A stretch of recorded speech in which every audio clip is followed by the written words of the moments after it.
Hi and welcome back to Penguin's View. Happy St. Patrick's Day to all of you out there that celebrate, and from what I've seen on the internet, that's quite a lot of countries. Good luck to you. Yes, it's the greenest time of the year, although there's normally a bit of ginger going on as well. Hair, I remember hair.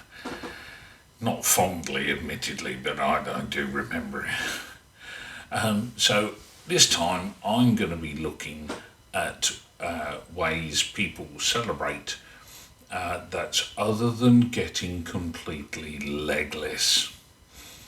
So here goes. In New London, Wisconsin, America, it has lots of little mischievous leprechauns that change the city signs, even those on the interstate, to say New Dublin rather than New London.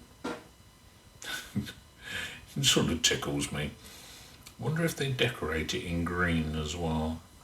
Maybe spray over the top in green spray paint. Could do. Don't know. Didn't say. Portland, Maine. At 5:30 in the morning, people jump into the Atlantic Ocean. Freezing cold waters. And all for a free Irish breakfast. Okay, and let's be honest, they actually raise money for charities while doing it, which is quite a good thing. But I mean, seriously, how cold would you be, and would an Irish breakfast really warm you up again afterwards? I think 16 gallons of coffee, maybe. Anyway, now, getting out of America for once, we're off to the Caribbean island, or is that Caribbean island, of Montserrat. Now, Montserrat do things in a slightly different way. How? Well, St. Patrick's Day is the 17th of March. One day. Montserrat celebrate for 10 days. Okay, so let's quantify that by saying that they also have in that a commemoration for a slave rebellion during that time. But it's very much a double thing all the way through the 10 days. Brussels, Belgium. You thought I was going to say sprouts, didn't you? You did, because you thought sprouts are green, he's going to say Brussels sprouts. No. Brussels in Belgium. Residents play on St. Paddy's Day Irish sports, like Gaelic football and hurling and other ones that I couldn't pronounce, so I didn't write down. At least I'm honest. But afterwards, they have a celebration with champagne, not very Irish, and it's a black tie event. The old penguin suit. Not penguin suit for once.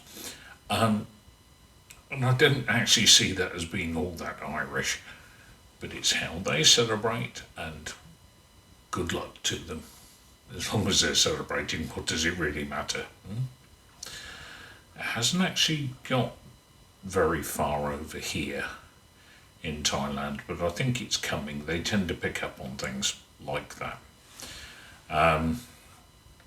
But there we go. Now, this next one, we are off to the valleys. Yes, Banwen in Wales. Now, they claim to be the birthplace of St. Patrick, in 385 AD as a Maywen Sakat. Now the parade finishes at a stone that commemorates the alleged, that's alleged, birthplace of the future St. Patrick. Whether you believe that or not, what does it really matter? Doing nobody any harm. Nobody else has claimed it, have they? So there we are.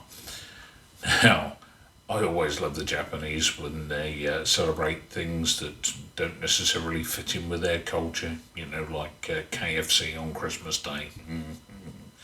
I quite like that when I do that here in Thailand. In a place called Ise, Japan, the parade starts at the Ise Shrine dedicated to the Shinto sun goddess. So far, so good. With Japanese and Irish flags fluttering away 90 to the dozen. Love that as well. The locals dress like leprechauns and they tend to play the bagpipes and do Irish jigs. I love it. I love the Japanese. They just have this way of making celebrations a lot of fun. There is one celebration they do that I've seen on television a couple of times. There's no way I could do a video about it. They'd kick me off as soon as that. And it celebrates a particular appendage, shall we say. And it's meant for fertility, but other people don't see it like that at all. And they carry a large one up and down the streets. But I'm off topic. Anyway, at the end of the Japanese parade, they then have an oyster festival. Again, not particularly very Irish, but probably better than corned beef and cabbage. But there we go. Like with other ones, this is just a few that I've found. There are many, many more. Yes, I'm probably going to bore you to death with them again for the next 2 or 3 years, doing even more. So until then, luck of the Irish to you, TTFN.